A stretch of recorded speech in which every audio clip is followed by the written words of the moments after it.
In 1694, a court in London sentenced a man to hang. He'd killed another man in a duel over a woman. 25 years later, that same man was the richest person in Europe, running the French economy. His name was John Law, and he'd invented something you've got in your pocket right now: paper money. Law also caused the first great stock market crash in history. 300 years later, people still can't agree what he was: a con man or the prophet of modern money. First, the version the textbooks agree on. John Law was a Scottish gambler, born in Edinburgh in 1671. He killed a man in a duel, escaped a death sentence, and fled across Europe with one idea: a nation's money didn't have to be gold. Law also gambled his way to a fortune and a friendship with the Duke of Orleans. Then in 1715, the old king died. France was broke, and Orleans was left ruling for a 5-year-old heir. So he turned to his old gambling friend. Law gave France a bank, its first paper money, and a giant company built on its colony in North America. It became the largest in Europe. Then, in a few months in 1720, it all collapsed, and Law ran again with nothing.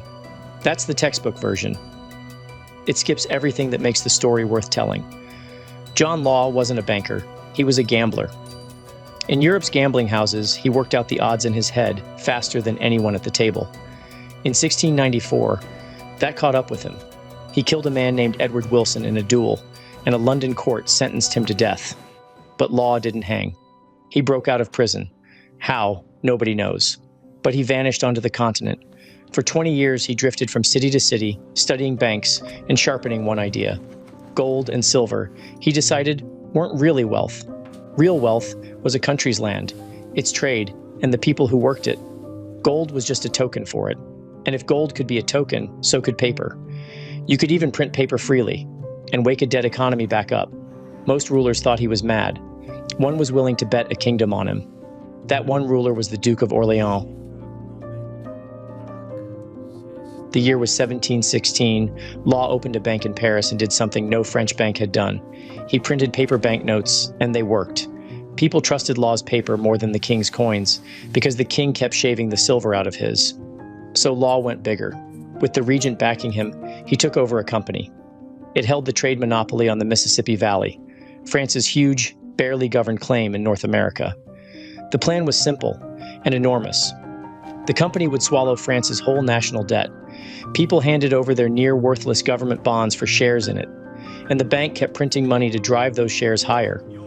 To sell it, Law sold a dream.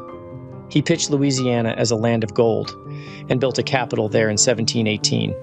They named it New Orleans. By January 1720, the scheme looked like a miracle. So the regent put Law in charge of France's money. The title was Comptroller General, a foreign-born Protestant gambler, running the treasury of the biggest Catholic kingdom in Europe. But all of it ran on confidence. And Law was about to make doubt illegal. It all came together on one narrow Paris street, the Rue Quincampoix.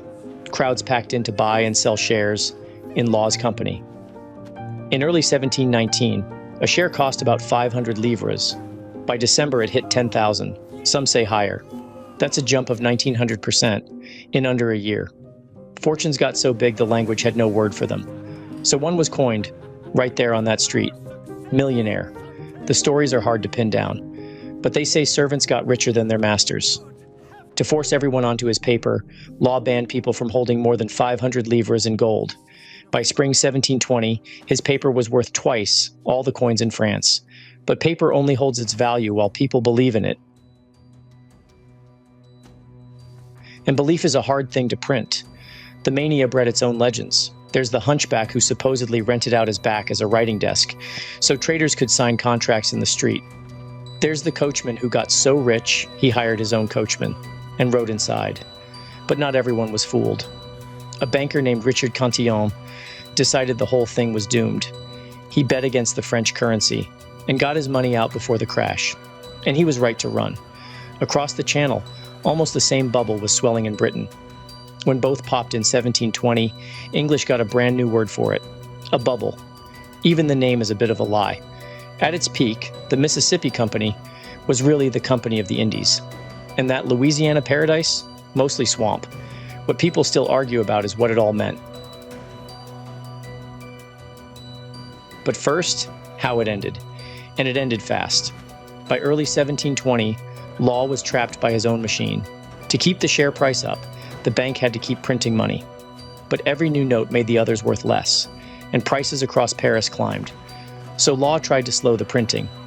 The moment he did, the shares fell, and people rushed to swap their paper back for gold. Then, in May 1720, he made the fatal call. He signed an order cutting the value of his own banknotes in half. It was the government admitting, in writing, that its money was worth less than it said. That broke everything. Crowds crushed outside the bank, fighting to trade paper for coin. People were trampled to death in the panic. One prince refused more shares, cashed out everything. They say it took 3 wagons to haul his gold away. Law canceled the order within a week. Way too late. By 1721, the shares were back to 500 livres, right where they started. Law was fired. That December, he fled France with almost nothing and died in Venice 9 years later, a poor man. The man was ruined. What he'd started was not. The wreckage shaped France for 100 years. The country turned so hard against banks it wouldn't trust a national one again until Napoleon, in 1800. And yet Law's paper money didn't die with him.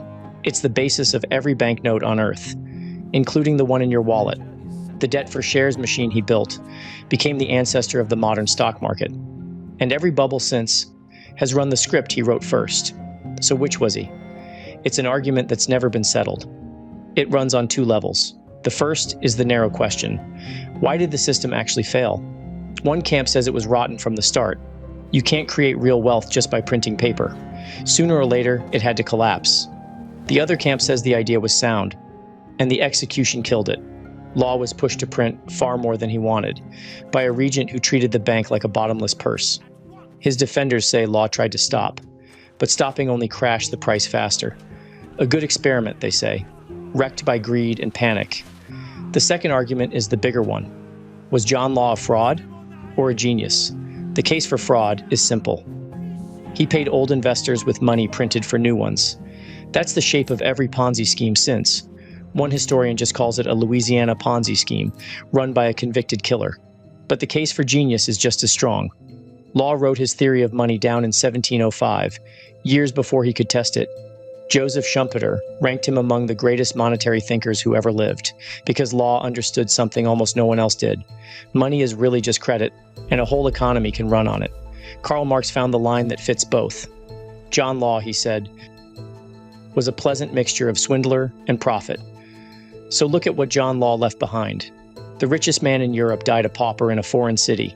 The company he built was torn apart. His fortune, gone. But the paper money he invented, it's in your pocket right now. 300 years later, a condemned murderer broke out of jail and helped build the modern economy. By accident or on purpose? That part's up to you. Swindler or prophet? Tell me in the comments.